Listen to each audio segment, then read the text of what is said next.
Khorne here, and today I will be updating my strength ranking of all the races currently present in Total War Warhammer 3 for the single player campaign. Since I made the previous video on this topic, there have been some major updates to certain races that have completely changed how they play on the campaign map and how strong they are in general. There have also been some updates to the campaign AI as well, with it getting more cheats on the higher difficulties, which, believe it or not, helps out certain races massively. Now, since last time people didn't understand how I went about ranking them, I will give you a brief explanation. I will be looking at the race as a whole when figuring out how strong it is. So I won't just take a look at their strongest campaign and judge it based off of that. This means that even though the Skaven are able to use nukes with Ikit Claw, they also have Tretch Craventail dragging them down. The main things I will be taking into consideration when ranking them will be how quickly the race can expand without losing its territory, how quickly they can develop said territory, how many armies they can field at any point in the campaign, and how strong those armies will be. This time I will also be ranking every race into 4 different categories. Overpowered, where these races are absolutely unstoppable from the very start. Strong, these races will have some difficulty in starting their campaign, but will become unstoppable fairly quickly. Mediocre, these races will struggle for a little while to get their campaign going. And weak, where these races will spend the majority of their campaign trying to gain any territory and build their armies. And now that we have got that out of the way, let's begin. At number 1, which probably comes as a surprise to absolutely nobody, it's Khorne. Khorne is just an absolute force of nature at this point. Like a swarm of locusts, they just go out onto the map and destroy anything in sight. With the ability to summon free armies whenever they feel like it, replenish campaign movement after fighting battles, having 2 of their lords be able to teleport anywhere on the map, they grow their settlements extremely quickly, and if all of that wasn't enough, they are now the richest race in the game by far. The campaign map is currently nothing more than a playground for every single one of the Khornite factions. Now, before we move on to number 2, we first have to talk about a certain mischievous faction that I will be placing as number 1.5, and that's gonna be the Changeling. You see, previously I had a lot of pushback for placing Tzeentch as low as I did, but that was mostly because I refused to include the Changeling as a Tzeentchian race, considering the fact that he plays completely differently from Kairos and is basically just a cheat code, not an actual campaign. There is no way for you to lose his campaign, you have no territory to defend, all of your armies are constantly hidden, and you get extremely powerful rewards through your schemes. So I don't think I need to say anything more about this one. Number 2 is a proper race this time, and it is gonna be the Vampire Counts. The Vampire Counts just have an extremely easy time with their campaign. By almost exclusively recruiting zombies, you're able to field almost infinite amounts of very cheap and effective armies. With the more recent changes to the AI as well, where it will field more armies with more units, you're able to more reliably spawn Raise the Dead locations throughout the map, and from these locations you're able to just instantly recruit full stack armies, as well as get some of your tier 5 units that will just help you dominate their campaign. They also have access to the best lore of magic in the game, the lore of vampires, and they have some of the best lords and heroes. Their economy is also really strong, being probably one of the best in the early campaign, with having high income buildings, low upkeep armies. By turn 40, you're easily able to field more than 10 full stacks and build up all of your territory.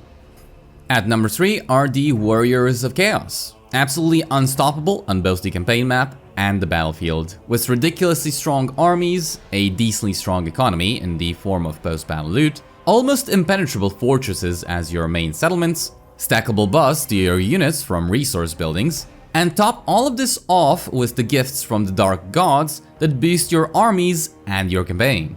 Your lords and heroes are also some of the strongest characters there are in the game, with virtually no weaknesses or blind spots. Because of their warband upgrade system, your armies are able to just never stop moving, recruiting as they go and demolishing anything in their path.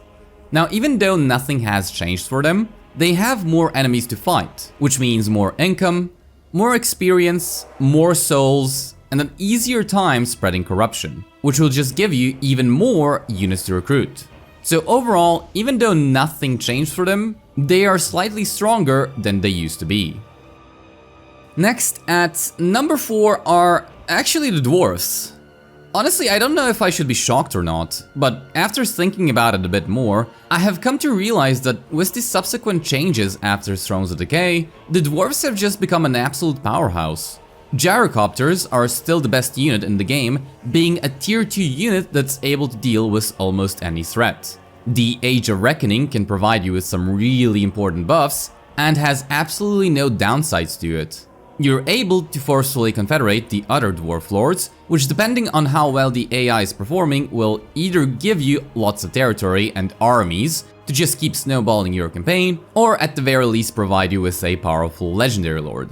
Your grudge units are still insanely strong and come in clutch to bail you out of situations you otherwise would have no chance of winning. And even though you don't see me use them as much as I can be, Deeps are an absolute game changer for the dwarves, being comparable to the entrepreneur trait of old with just an infinite amount of stacking global bonuses to your economy. Now, you could say that the dwarves should be weaker because of their lack of magic or lack of really anything that you can use to do some shenanigans against the AI. But every time I say this, I just remember gyrocopters, of which you don't even need a full stack army to do well in battles. Just 4 to 6 are enough to completely mess up the AI and in most cases secure you the win without too much trouble. I would honestly say that if just one of these aspects of their campaign, so gyrocopters, deeps, Age of Reckoning or forced confederations, weren't available to them, the dwarves would probably struggle to even make it to the top 10 races. And the only reason why I haven't ranked them any higher is because of how expensive their units and buildings are, the random nature of confederations, and how long it takes for your economy to kick in. So even though you can expand very quickly as the dwarfs, most of the territory isn't gonna get built up for a rather long while. Number 5 are going to be the Chaos Dwarfs. Now, with the Chaos Dwarfs, things are a little bit different than with the other races in this ranking group. Namely, they aren't already unstoppable as soon as you start their campaign. This is because it takes a while for their industry to get into gear to allow you to start recruiting some of their amazing units and upgrade them using the bonuses from the manufactory. However, that isn't to say that their early game is weak, as they do have access to some really strong low tier units with the Hobgoblins. So while they don't have the best start with their campaign, they don't have a difficult one either. And once they get going, they become the absolute best late game race, with them being able to field vast unstoppable armies that you can recruit anywhere at any time, amazing buildings and defenses, a good economy, amazing empire building, as well as some absolutely game-changing abilities and campaign bonuses from the Tower of Tsar. At number 6 is a race I have undervalued a lot in my last video, as honestly I didn't play them thoroughly enough to realize just how strong they are. And it's the Dark Elves. Honestly, Dark Elves just have way too strong of an economy, with their buildings giving them insane income, having ridiculously high post-battle loot, and top all of this off with them being able to sell slaves to get income at a moment's notice. They're also able to build up rather quickly, and they have some of the strongest armies in the game. Their only issue is the problem with public order, but even that can be dealt with easily. Overall, I definitely have undervalued them last time around, and I have to say they are insanely strong at the moment. Now, a big issue when ranking the Dark Elves was whether if or if not they are better than the Chaos Dwarfs. And while I definitely would say that Dark Elves have a much faster start to their campaign, they are a lot worse later on. And the Chaos Dwarfs will just have an easy time catching up and surpassing them. So, those were the races that are just absolute juggernauts on the campaign map and do not care about anything the game has to throw at you. But instead, you just go and do whatever you feel like. Now, however, we move on to the more balanced tier of strength, races that are strong but not completely overpowered, which, starting us off at number 7, are going to be the Beastmen. So, the Beastmen, I feel like they got a good change with the AI having more armies for you to fight. Before, you were fairly starved of battles, which made it more difficult to increase dread and marks of ruination, which in turn made your campaign a lot slower, unless you're playing somebody like Taurox. But now I think you're able to fight a lot more battles and get your upgrades a lot sooner. And this does help increase their strength ranking. One reason why I didn't place them as stronger, even though you're basically unkillable from the very start, is because in my eyes, it isn't good enough to just exist on the campaign map. You also have to be able to deal with enemy threats, and while the Beastmen can avoid really difficult opponents by going into a camp stance, this really won't contribute a whole lot to their strength ranking. Getting a good number of their really heavy-hitting units usually doesn't happen as quickly as it does for the other races ahead of them. So in my eyes, they just aren't deserving of a higher spot. Number 8 are going to be the High Elves. Now, the High Elves didn't get any nerfs or indirect changes that made them lower in this strength ranking. It's merely the fact that every race ahead of them has gotten so much stronger.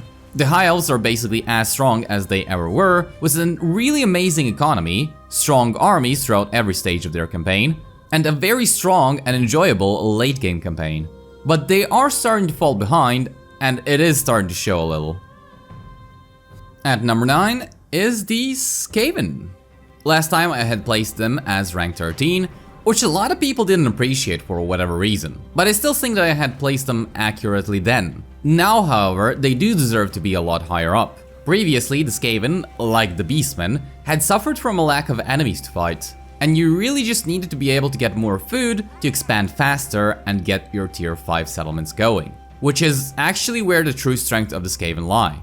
Currently, you have a good amount of enemies to fight, and so you're able to get all the food you need to build up your Rat Empire a lot faster and sustain even more of your absolutely amazing armies. So even though they got no direct changes, the change to the AI is enough to give them a massive boost in terms of strength ranking. Number 10 is going to be Norska. Now with Norska, it is a bit different, as they actually have a somewhat more difficult start to their campaign. I have heard the sentiment that Norska is fairly easy to protect, but that is actually far from the truth. You see, most settlements in Norska are port settlements, which are wide open for enemy attack, and they are rather difficult to defend. This makes defending Norskan settlements a massive headache, and with the introduction to new factions closer to you that don't really like you all that much, it is going to make it a lot more difficult getting your campaign going. Luckily, Norska is a race that thrives from fighting battles and getting that high post-battle loot income. But I feel like they still suffer from recent changes, and are deserving of a lower spot because of it. Number 11 is going to be Grand Cathay. Like the High Elves, not much has changed for Cathay, and as such they mostly dropped down in their strength ranking because the other races got a lot better. Cathay still has a strong economy, with decently strong and cheap armies, as well as some of the best legendary lords in the game, but since nothing changed for them, there isn't much more to say about them. Coming in at number 12, we have the Empire. Now previously I have said that the Empire belongs somewhere at the bottom of the strong category, and I still think that holds true today. They have a relatively bad early campaign that you do have ways of making better. The rate at which they conquer territory early on can vary, but later on into their campaign you get, the more you will get access to your good units, and the easier it will be for you to expand. Now the only big issue with the Empire is their rather lackluster economy, which isn't terrible but also isn't anything amazing either, and their rather lackluster armies that will usually run away at the slightest sign of trouble. Overall, they are much better after the Thrones of Decay update, and it does show in their campaigns. Number 13 are actually going to be the Ogres. My lord. Ever since the update, the Ogres feel a lot better to play, with their camps now costing you food to upgrade instead of money, them no longer costing you upkeep to maintain, and also providing you more bonuses to nearby armies. The Ogres also got a good quality of life change where they can now increase their heroes capacity through their settlement buildings as well as their camps, and with that, their empire building got a lot better. Greases and Scrag also got rather good updates, which made their campaigns a lot stronger, and He Who Shall Not Be Named, because of YouTube, is probably one of the strongest factions in the game currently. Overall, the Ogres have a much better time in the early game, can get higher tier camps much faster and have a slightly stronger economy. So with all of the updates they got, they are now much stronger than they used to be. Now come the mediocre races, where these races are quite a bit weaker on the campaign map, and as a result, they will have a much more difficult time getting their campaign going. And starting us off at number 14 is going to be Kislev. And honestly, after the update, I think Kislev might have actually gotten a bit weaker. The invocations of the motherland are basically a non-factor for your campaigns, because unless you're playing on easy or normal difficulty, you will almost never be able to use them even once. And if you are playing on the lower difficulties, well then you really don't need them, considering how easy the campaign already is. So basically, they just removed a major buff you could give to your entire factions at the very start of your campaign. The supporter race is both somewhat less and more impactful, as it takes you a much longer time to get decent bonuses going. If you play the campaign well past 100 turns, then the buffs will matter much more so than the previous ones. But the campaign is long past over at that point. So again, it just doesn't really matter. Some of the best traits you could get from training witches and ice maidens that reduce the upkeep cost of sleds and little groms have basically been removed, which will make it so you'll be able to field fewer armies, which will again make Kislev slightly weaker. Overall, their campaign is a lot more difficult than it used to be, especially with the introduction of Arbol so close to them. And while I must say the update did make them somewhat more enjoyable to play, it did pretty much nothing for their overall strength ranking. At number 15 are gonna be the Greenskins. Now, ever since their update, the Greenskins went from being one of the strongest races in the game to just dropping below average. Their economy is less than half of its former glory, you no longer get local recruit capacity from every settlement building, your buildings have gotten more expensive, and you have to build more of them. And if all of that wasn't enough, their casualty replenishment is basically non-existent. After fighting a single battle, it'll now take you multiple turns to replenish your casualties. And because they removed recruit slots, this means you can't just even recruit new units to replace the damaged ones. Overall, they just suffered way too many questionable changes after their update, and they plummeted in strength ranking because of it. At number 16 will be Slaanesh. Pretty much nothing has changed for Slaanesh, aside from cults, which are basically only there for Nikari to teleport over the map and wreak some havoc. They still have a bad economy early on that only gets going in the later stages of their campaign. They also have extremely vulnerable armies that take eternity to replenish, and the only reason they're so high up here is because they can summon free disciple armies, and they have the ability to seduce units, which can give you the advantage in a lot of scenarios. Number 17 is gonna be Britannia. Just like the High Elves, nothing has changed for them since their last strength ranking. They still have a really strong economy, decently strong units, whether you spam peasant archers, have a mixed army, or even just cavalry spam, they will still perform decently well on the battlefield. At number 18 is gonna be Nurgle. No longer the last spot as last time, and significantly stronger than they used to be. They have a much better economy now, grow more steadily, and are able to field armies without instantly going bankrupt. They still have a rather slow playstyle though, with them struggling to expand in the early stage of their campaign, when units still aren't gonna be readily available, but as the game progresses, they become much stronger. Their armies are also no longer just Nurgling spams with a few heroes, but instead you're able to recruit actual armies that will perform decently well on the battlefield. Overall, much stronger than they used to be, but because of their campaign mechanics, they still lag behind.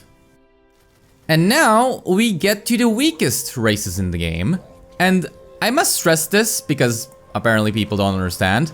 By no means are these gonna be difficult campaigns, as very often I see people conflating difficulty and strength. A campaign doesn't necessarily need to be difficult to be weak, and vice versa. These races will just have a much more difficult time expanding onto the map and fielding armies to fight their enemies, as opposed to the previous entries. And the first of these races, ranked at rank 19, are gonna be the Wood Elves. Now, a Wood Elf campaign is far from being difficult, and you can be fairly rich as the Wood Elves, especially if you're playing Orion. But your economy, that depends almost solely on you raising settlements and fighting battles, is very much unlike Khorne's economy, extremely unsustainable. You see, where Khorne can keep on fighting endless battles and just keep increasing their treasury, Wood Elves raise settlements around their forests to cleanse them. So once you've cleared the area, then you will start to starve. Or you will have to go out on the map to fight even more battles, which will leave your armies and settlements vulnerable to attack. Overall, the Wood Elves just aren't made to be an expansionist or bloodthirsty race that thrives on carnage. But they do a really good job at defending their forests and pressing the end turn button. Number 20 is gonna be Tzeentch, or rather Kairos Fateweaver. Now, many people say Tzeentch is amazingly strong with all of the changings of the ways and all the different ways you can pull off some shenanigans. And that is mostly true, but the problem, however, has to do with your start position and your economy. After the 6.1 update, where they even buffed Tzeentch's economy, I still feel like you're struggling to sustain your armies while building up your settlements. It definitely does feel a bit better than it used to, with his economy getting a bit of a boost, but it still just takes him so long to get going. Kairos is a bit stronger after the update, both in terms of as a lord on the battlefield and his faction as a whole, but in comparison to the races ahead of him, he just takes way too long a time to do anything. At number 21, we have the Lizardmen. Now, the Lizardmen are a very outdated race in terms of their campaign. They have slow growth and a rather poor economy. This is especially true when you see just how much their buildings cost and how high the upkeep of their dinos is. They are a race that can be decent in the later stages of a campaign, but by the time they reach that stage of a campaign, the other races would just be dominating the map. Overall, the biggest strengths for the Lizardmen are their ridiculously strong armies and heroes. But that will only get them so far. At number 22 is the Vampire Coast. With the Vampire Coast comes a lot of misconceptions, and a lot of people say they are actually one of the strongest races in the game. This is far from the truth though, as Vampire Coast has one of the worst campaigns there is. They are a rather weird race where you are both forced to Empire build and not to Empire build, but instead expand using Pirate Coves. Unfortunately, Pirate Coves are extremely inefficient, as well as inconvenient, as you can only make them in port settlements. And port settlements are extremely valuable for Vampire Coast, which in the end makes it so that empire building is the better option. Unfortunately, because of their game design, their empire building is also terrible, with low income buildings, difficult to defend settlements, poor growth, and overall, buildings that pretty much do nothing. Their armies are also extremely glass cannon and will suffer when fighting against races with either high mobility or longer range. And please, stop telling me that staying on one settlement and sending your legendary lord to make money is strong. You aren't building up armies, you aren't building up territory, you're just abandoning the campaign and role-playing as a pirate. This just doesn't make for a strong campaign. Finally, we come to the last two spots. I honestly really couldn't decide who is the weakest race in the game. If you haven't kept track, the choice is between Daniel and the Tomb Kings. And the problem here is that the strongest Tomb King campaign is actually stronger than Daniel, but the weakest is much weaker. In the end, I will place the Tomb Kings as number 23, the second weakest race in the game, but really the difference between Daniel and the Tomb Kings is rather minimal. Now, Tomb Kings are simply the slowest race in the game by design. They can't recruit massive forces early on, and have to wait a large portion of their campaign to get more armies. They are also constrained by how they increase their unit caps, where you will have to wait a long time to get any capacity for their heavy-hitting units. Number 24, and the title of weakest race in the game, I feel like belongs to Daniel. Now, in the previous video, people did comment I had placed Daniel way too low, and that he belongs much higher up in terms of strength ranking. Somewhere in the middle, which is giving this third of a campaign way too much credibility. And there was no way he was as strong as Bretonnia, but I might have underestimated him slightly. Now, however, there is nothing you can tell me that will make me believe that he should be higher than the last two places. Daniel's campaign has been completely forgotten by CA. His growth is absolutely terrible, as before it was balanced around the fact that you got growth from bloodletting, but since bloodletting doesn't give growth anymore, he now probably has the slowest growth in the entire game. After 50 turns in the campaign, the highest tier settlement you will have will be tier 3, or tier 4 only if you manage to get one from the AI. Overall, just atrocious buildings, horrible economy, horrible empire building, lack of recruitment slots, surrounded by ridiculously strong opponents, and you can just top all of that off with him being relatively bad on the battlefield. Daniel simply has nothing going for him.